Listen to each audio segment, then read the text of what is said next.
Break के बाद एक बार फिर स्वागत है आपका। आप बात करते हैं फोकस न्यूज़ की खास तहकीकात ऑपरेशन स्पर्श की।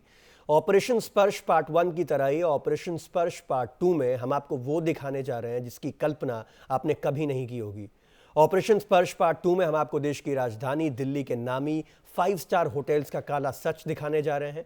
ऐसा काला सच जिसे देखने के बाद इन नामी होटल्स में सुरक्षा के तमाम दावों की पोल खुल जाएगी। वर्ल्ड क्लास फैसिलिटीज और हाई सिक्योरिटी का दावा करने वाले इन 5 सितारा होटल्स में चल रहा है बेहद घिनौना धंधा। देखिए हमारी खास तहकीकात रूम नंबर 474 ऑपरेशन स्पर्श पार्ट 2।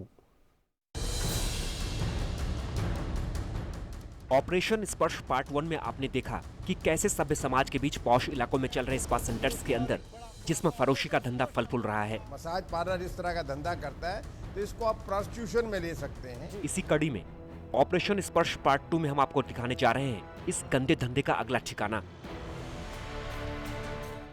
हमारे अंडरकवर रिपोर्टर को सबसे पहले दिल्ली के मशहूर 5 स्टार होटल अशोका बुलाया गया।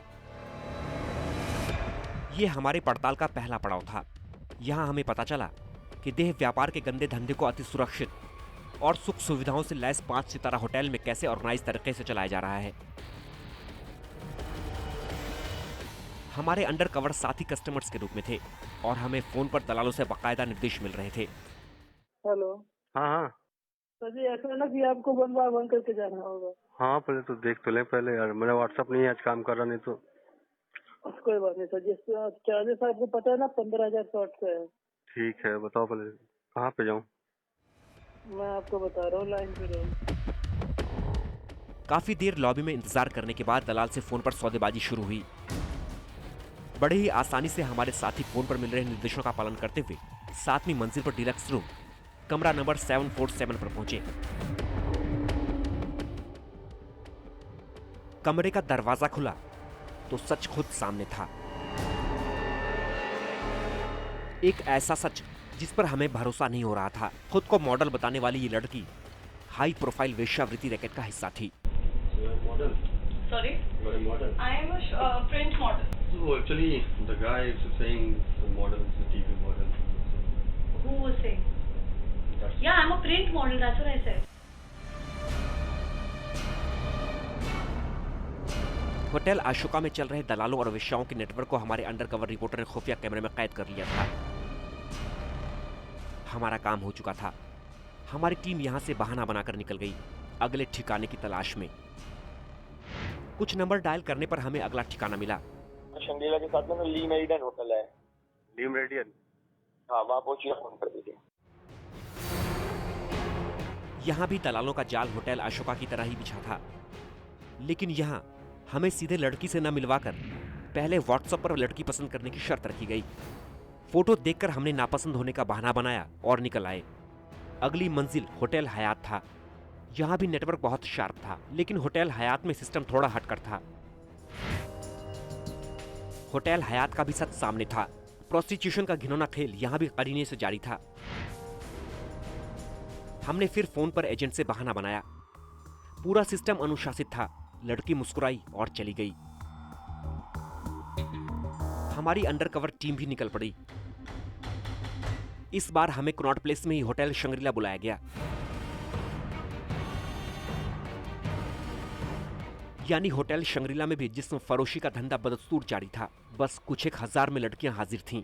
हम शॉक्ड थे। देश के नामी, महंगे और हाई सिक्योरिटी वाले 5 सितारा होटल्स की ये सच्चाई थी। चांदी के चंद सिक्कों की खातिर इन होटलों में भी गैर कानूनी धंधा बगैर रोक टोक के चलाया जा रहा था।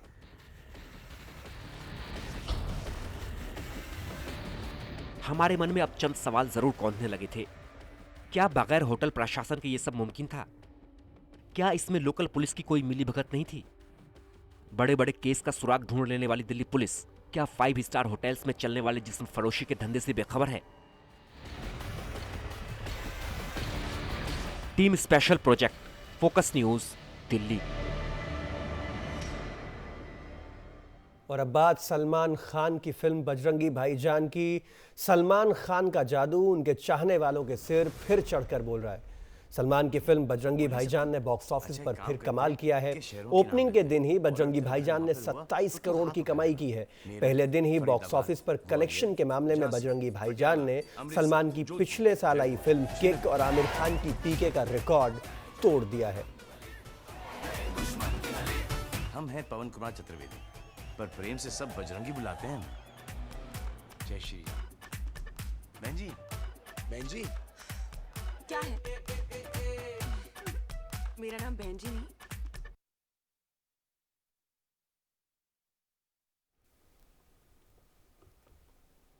और रुख करते हैं कुछ अंतर्राष्ट्रीय खबरों का। ग्रीस में एथेंस के बाहरी इलाके में लगी आग पर काबू पा लिया गया है। आग पर काबू पाने के लिए फायर फाइटर्स को काफ़ी मशक्कत करनी पड़ी। इस आग में बड़े पैमाने पर नुकसान की खबर है। वहीं आग से प्रभावित हुए लोग अपने घरों और संपत्तियों को देखने के लिए लौट रहे हैं। इस आग की चपेट में एक बड़ा इलाका था जिससे रिहायशी इलाकों में भी नुकसान हुआ था। आग के चलते 3 गांवों को खाली करवाना पड़ा था और बड़ी संख्या में लोगों को सुरक्षित जगहों पर पहुंचाया गया था। इस काम में सेना से भी मदद ली जा रही थी। गर्मियों के दिनों में ग्रीस के जंगलों में आग लगने की इस तरह की घटनाएं होती रहती हैं।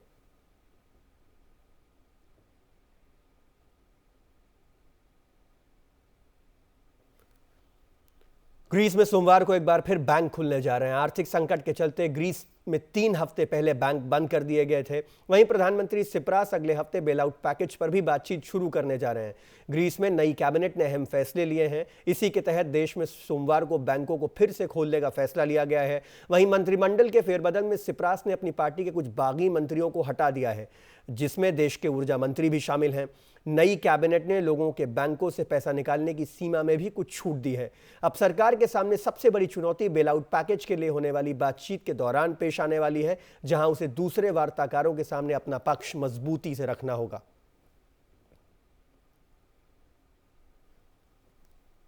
संघर्ष विराम के बाद यूक्रेन में सेना और विद्रोहियों के बीच एक बार फिर जंग छिड़ गई है और दोनों के बीच भीषण गोलीबारी हुई है। इस गोलीबारी की चपेट में आ जाने से 4 नागरिकों की मौत हो गई है और कई लोग जख्मी भी हुए हैं। यहां दोनों पक्षों के बीच फरवरी में संघर्ष विराम को लेकर समझौता हुआ था, बावजूद इसके समय समय पर झड़पें होती रहती हैं। ताज़ा घटना के बाद दोनों पक्षों ने अपने अपने कब्जे वाले इलाकों में गश्ती बढ़ा दी है। दोनों पक्षों ने भारी पैमाने पर बख्तरबंद गाड़ियों को अपने कब्जे वाले इलाकों में तैनात कर रखा है।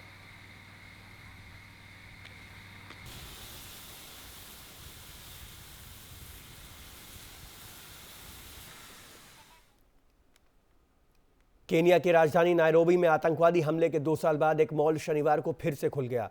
नायरोबी के मशहूर इस वेस्टगेट नाम के मॉल पर ठीक 2 साल पहले 2013 में आतंकवादी हमला हुआ था।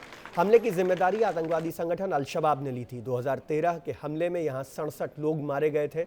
हमले के बाद से ही ये मॉल बंद था। शनिवार को नायरोबी के गवर्नर ने इस मॉल को फिर से खोला। इस दौरान बड़ी संख्या में लोग मौजूद थे, जिन्होंने बाद में मॉल में जाकर शॉपिंग भी की। दोबारा खुले इस मॉल में सुरक्षा के पुख्ता इंतजाम किए गए हैं। जगह जगह मेटल डिटेक्टर्स लगाए गए हैं। वहीं खोजी कुत्तों की मदद से सुरक्षा व्यवस्था पर नजर रखी जा रही है।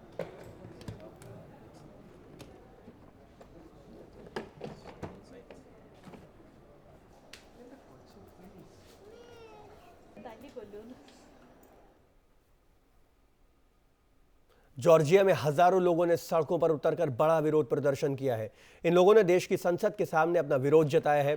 सरकार विरोधी नारे लगा रहे इन लोगों की मांग है कि रूस के साथ चल रही बातचीत को तुरंत बंद किया जाए।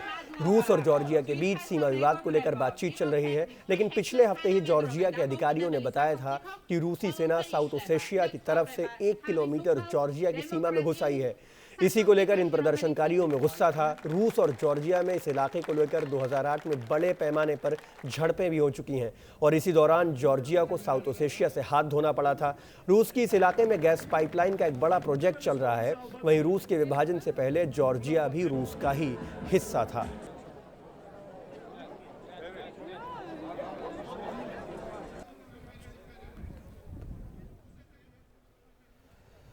फिलहाल लेंगे एक छोटा सा ब्रेक, लेकिन ब्रेक के उस पार आपको दिखाएंगे स्पोर्ट्स से जुड़ी खबरें।